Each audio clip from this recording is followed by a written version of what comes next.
Hello everyone, क्या हाल है आप सभी के। तो आप सभी का स्वागत है प्रोफेशनल कोचिंग सेंटर की ऑनलाइन क्लास में। और आप सभी को बताना चाहता हूं कि ये आपका अपना चैनल है, ठीक है। और आप सभी जितनी वीडियोस मैं डाल रहा हूं आप सभी के लिए उसका भरपूर रूप से बेनिफिट उठाएं। और आप किसी भी गवर्नमेंट एग्ज़ाम की तैयारी कर रहे हैं, किसी भी गवर्नमेंट एग्ज़ाम की, आपके लिए ये वीडियोस 100% यूज़फुल होने वाली हैं। जितनी आपको मैं जीके पढ़ा रहा हूँ, अभी आगे चल के आपको जीएस और मैथ्स भी करवा दूंगा।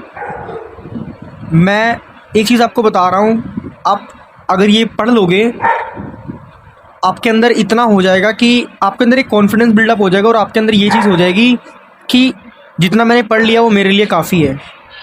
समझ रहे हो, ज़्यादा बड़ी बड़ी बातें नहीं मार रहा, मैं इतना आपको ज़रूर बिलीव दिला सकता हूँ कि जितना आपको मैं पढ़ा रहा हूँ वो उतना आपके लिए 100% यूज़फुल होगा।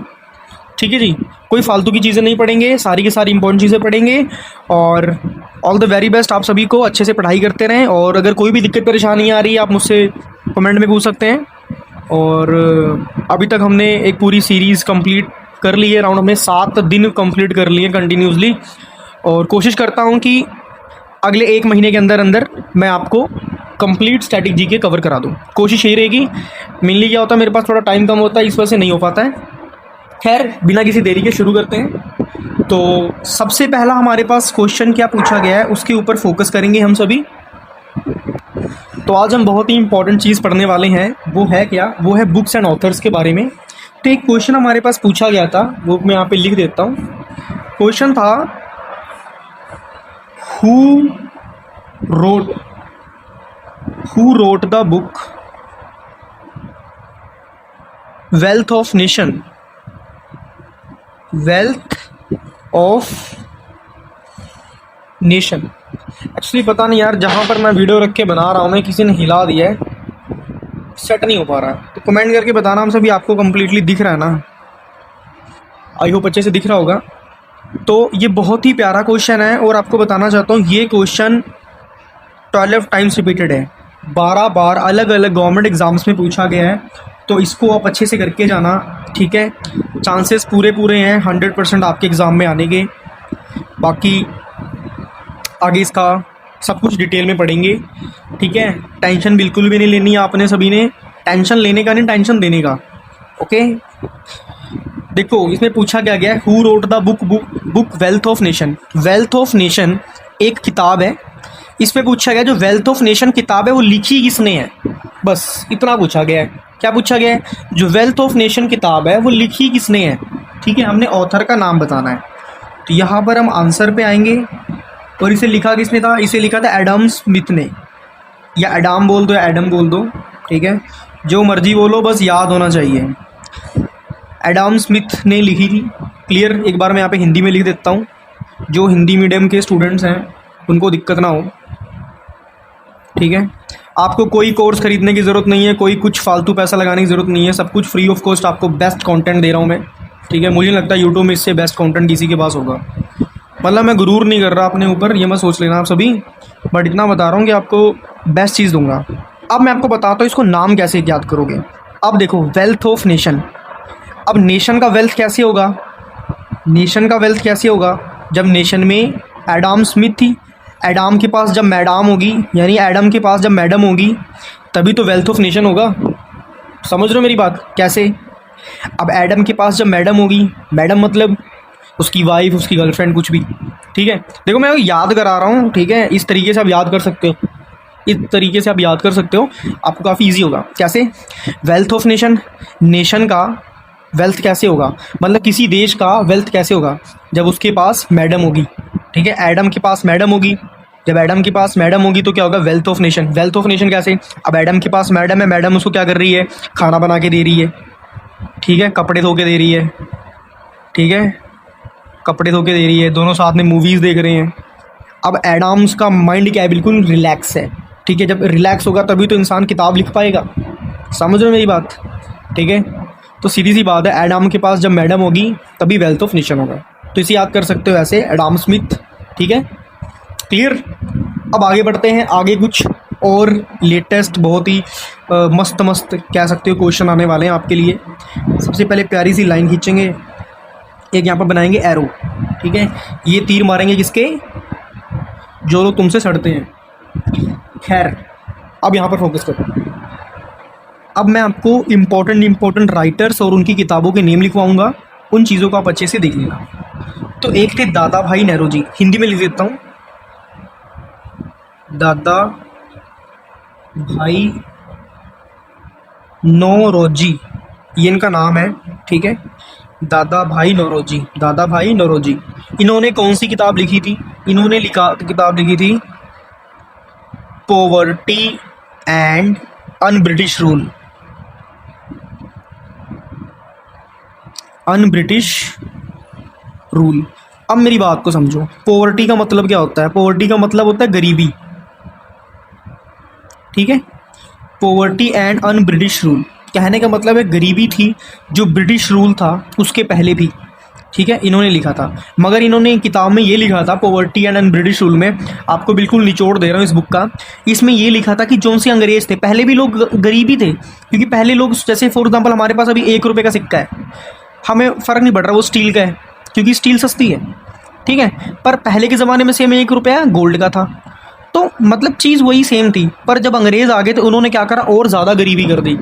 लगी बात समझ में? महागरीबी जिसे बोलते हैं, गरीबी रेखा से नीचे लोग वो कर दे, मतलब भूखमरी वाले लक्षण ले आए थे।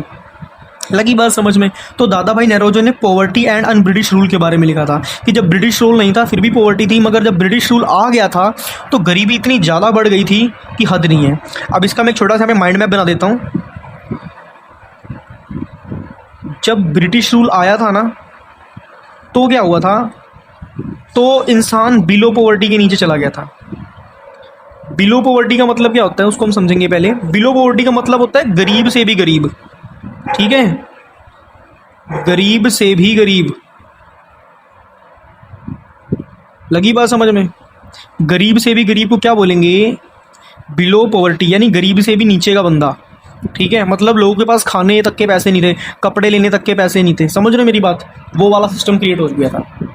क्लियर हो गया इतना आप सभी को? आई होप इतना आपको समझ में आ ही रहा होगा जो भी पढ़ा रहा हूँ। अब आगे देखते हैं, आगे क्या पूछा गया है। एक किताब लिखी थी मनी इल्यूजन, मनी इल्यूजन। ठीक है, अब इल्यूजन का मतलब, पहले मनी तो पता है भाई, गांधी जी है ना, गांधी जी सभी को चाहिए, है ना, गांधी जी सभी की जेब में होने चाहिए। इल्यूजन का मतलब क्या होता है? भ्रम। ठीक है, क्या होता है? भ्रम। ठीक है, यानी कि मनी इल्यूजन का मतलब क्या होता है? पैसे का भ्रम। ठीक है, यहाँ पे लिख देता हूँ, मनी इल्यूजन का मतलब क्या होता है? पैसे का भ्रम। मनी इल्यूजन, पैसे का भ्रम। क्लियर होगी बात? अब इसे लिखा किसने था? इसे लिखा था इरविन फिशर ने, इरविन फिशर ने। अब इसे कैसे याद करोगे मैं बताता हूँ। अब देखो सीधी सी बात है, मछली आई, फॉर एग्जाम्पल ये फिश बना देता हूँ। यहाँ पे ड्राइंग मेरी अच्छी है नहीं यार, वैसे कोशिश करता हूँ। ये मछली आ गई।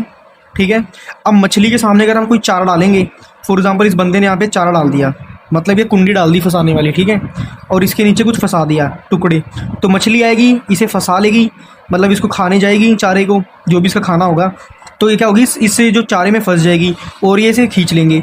उसी तरह क्या हो रहा है, इसने लिखा कि मनी इल्यूजन, पैसे का भ्रम। इंसान पैसे के पीछे भागी जा रहा है, पर वो अपनी हेल्थ को ही सीरियस ले पा रहा, अपने रिश्ते को, अपने जो भी रिलेशन है, मम्मी पापा का, सहेली सहेले का, कोई भी, ठीक है, कोई भी रिश्ते तो रिश्ते होते हैं, है ना, हस्बैंड वाइफ का, या सहेली सहेला तो बहुत दूर की बात चलेगी, हस्बैंड वाइफ लेते हैं। ठीक है, कोई भी रिश्ता हो गया तो वो क्या हो रहा है, उसको टाइम नहीं दे पा रहा, वो सिर्फ क्या मनी इल्यूजन कर रहा है, मतलब क्या पैसे कमाने के चक्कर में फंसा हुआ है।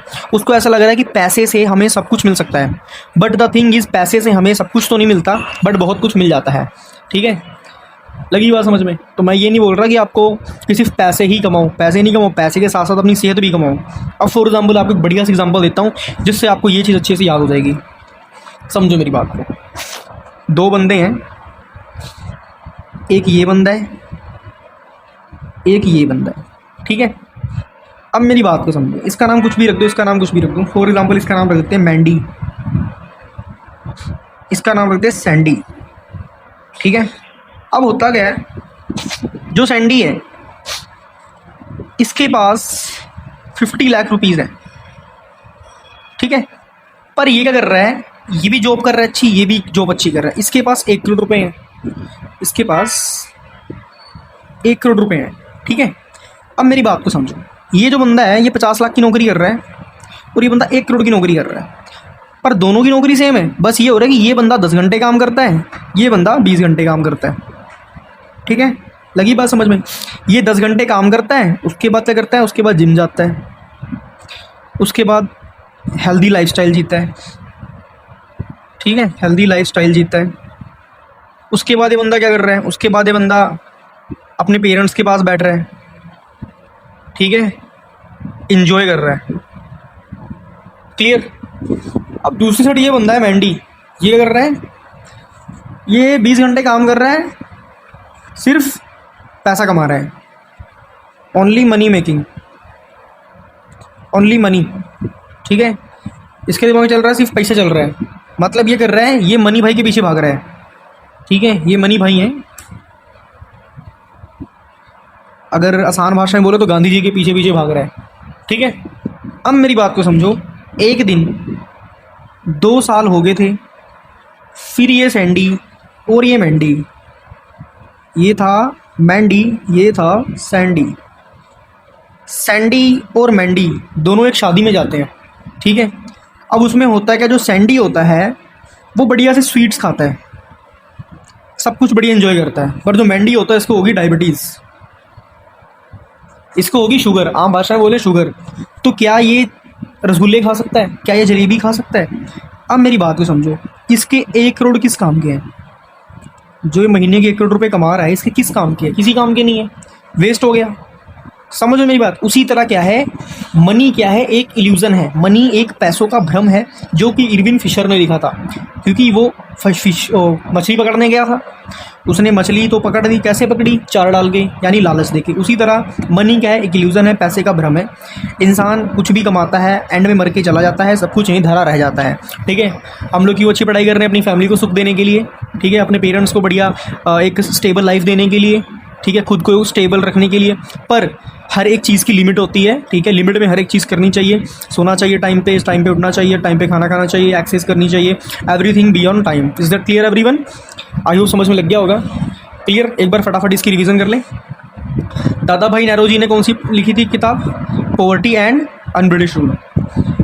इरविन फिशर ने कौन सी किताब लिखी थी? Money illusion. और वेल्थ ऑफ नेशन किसने लिखा था? अडाम स्मिथ। अडाम के पास मैडम थी, इसलिए वो वेल्थ ऑफ नेशन लिख पाया। Is that clear everyone? I hope आपको समझ में लग गया होगा। और एक बात और बताना चाहता हूँ, कल मैंने क्विक लाइन का मतलब आपसे पूछा था, तो क्विक लाइन का मतलब होता है बुझा हुआ चूना, ठीक है, बुझा हुआ चूना। ये चीज़ें आपको पता होनी चाहिए, ठीक है, एग्जाम में पूछी जाती हैं। ओके बच्चों, मिलते हैं। एंड माय डियर फ्रेंड्स, मैं भी आपसे ज़्यादा बड़ा नहीं हूँ यार, ठीक है। ओके फ्रेंड्स, मिलते हैं नेक्स्ट वीडियो में। Till then good bye everybody, take care, अपना ख्याल रखें और मौज काटते रहें और अपनी हेल्थ को सीरियस लें। Till then good bye everybody, lots of wishes, अच्छे से पढ़ाई करें।